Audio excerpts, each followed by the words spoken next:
وبركاته كنت وأنا wanaagsan daawadayaal ku soo dhawaada warkii caalamka qodobada ugu muhiimsan madaxweynaha Soomaaliya oo hambalyo u diray maalinta ururka gobonimada Soomaaliyeed ee SYL Somaliland oo sheegtay in diyaaradaha ay soo dirtay dowladda Soomaaliya aysan shaqo ku lahayn madaxweynihii hore ee Soomaaliya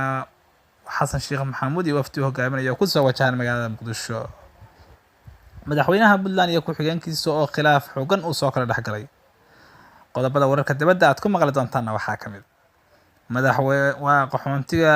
Rohingya ee ku sugan Bangladesh oo laga helay caabuqa coronavirus waa 15 bishii May sanadka 2020 daawadayaal ku soo dhawaada warkii oo dhan madaxweynaha Soomaaliya mudane Maxamed Cabdullaahi Farmaajo warbaahinta kula hadlay magaalada Muqdisho ayaa waxa uu sheegay in ay hambalyo u dirayaan aas-aaskii sanad guuradii ka soo wareegtay ururkii SYL oo ay ka soo wareegtay muddo hadda laga joogo 77 sano madaxweynaha Soomaaliya ayaa waxa uu sheegay inay markasta mudan yihiin loona baahan yahay xalfad loo qabto laakiin waxa uu sheegay in ay tanu u diiday inay maanta xalfad u qabtaan oo ay tahay in warbaahinta kala hadlo ay tahay caabuqa coronavirus awgeed madaxweynaha Soomaaliya ayaa waxa uu sheegay in ururkaasi SYL ee ay hogaaminaya dhalinyaro badan oo Soomaaliyeed ay mudan tahay in mar walba xalfad loo qabto lana xuso waxa uu sheegay in dawladdiisu ay wax badan ka qabatay dhanka dhalinyarada oo ay xabsiyo badan ka soo deysay dad badan oo ku xidhnaa xabsiyada ku jira daafaha adduunka haddana ay dalkooda si caafimaad qabta ama nabadgelyo ay ku joogaan waxa uu sheegay in dhalinyarada Soomaaliyeed ay sidoo kale u shaqeeyaan laamaha kala duwan ee dawladda Soomaaliya waa uu sheegay inay haddaba hogaaminayaan waxa uu intaasi ku daray madaxweyne Farmaajo inay jiraan dad kala qaybinaya ummadda Soomaaliyeed oo qabyaaladooda intaasi waxa uu ku daray inaysan marnaba suurtagal ahayn in ay marnaba dadkaasi aan loo dulqaadan karin iyo qabyaaladda Soomaaliya ku dan ugu dambeyn Farmaajo ayaa waxa uu sheegay in ummadda Soomaaliyeed ay isgarab taagaan oo markasta ay qarannimadooda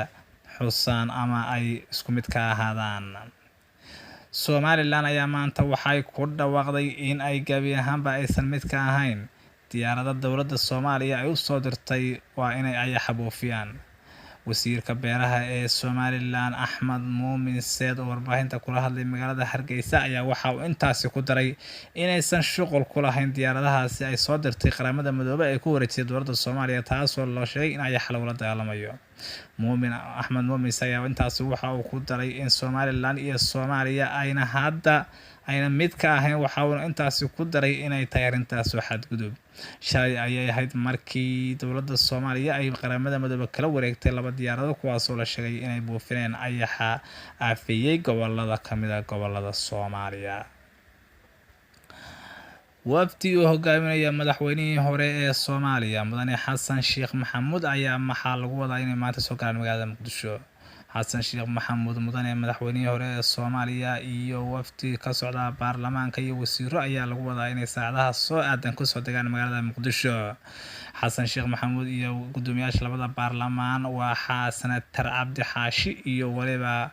gudoomiyaha baarlamaanka Maxamed Mursal Sheekh Cabdiraxmaan ayaa lagu wadaa inay soo gaaraan magaalada Muqdisho iyo ka soo baxaya magaalada Istanbul ee dalkaasi Turkiga waxaana saacadahan la soo socda lagu wadaa inay soo gaaraan magaalada Muqdisho ayaan warbaahinta halkaas kula hadlaan waxaana indhaweydba ku xayirnaayeen dalkaasi Turkiga oo waafiyay caabuqa COVID-19 madaxweynaha Puntland iyo ku-xigeenkiisa Axmed Cilmi Cismaan Karash ayaa waxaa soo kala dhaxgalay khilaafaad xooggan Dani iyo Karash ayaa waxaa soo kala dhaxgalay khilaaf kadib markii madaxweynaha Puntland uu magacaabay in taliyaal ka tirsan ciidamada Puntland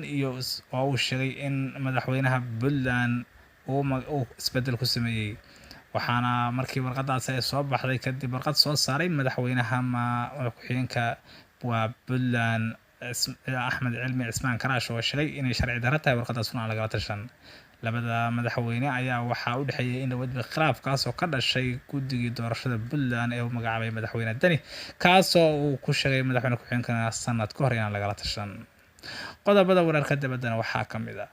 qaxoontiga Rohingya ee ku sugan wadankaasi Bangladesh ayaa waxaa la soo sheegayaa in laga helay caabuqa COVID-19 kumanaan ka tirsan waa 3 qof oo kamid ah dalkaasi dadka Rohingya ee ku dhaqan waddankaasi Bangladesh ama ku jira kaam ayaa waxaa laga helay caabuqa COVID-19 waxaana sheegay in baaritaan la sameeyay laga helay caabuqaasi waxayna dowladdu sheegtay inay badda ku soo rogtay kaamkaasi waxayna intaasi ku dartay in 1,000 qof oo ka tirsan dadka kaamkaasi iyaga si gaar loo karantiilay kuwaasoo looga sheekaysan yahay inay la macaamilaan dadka laga helay caabuqa COVID-19 waxayna dowladdu sheegtay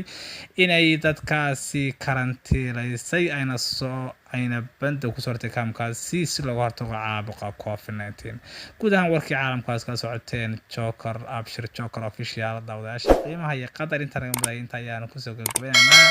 fadlan gambarka fara subscribe na saar hesha warar xaqiiqda iyo caalamka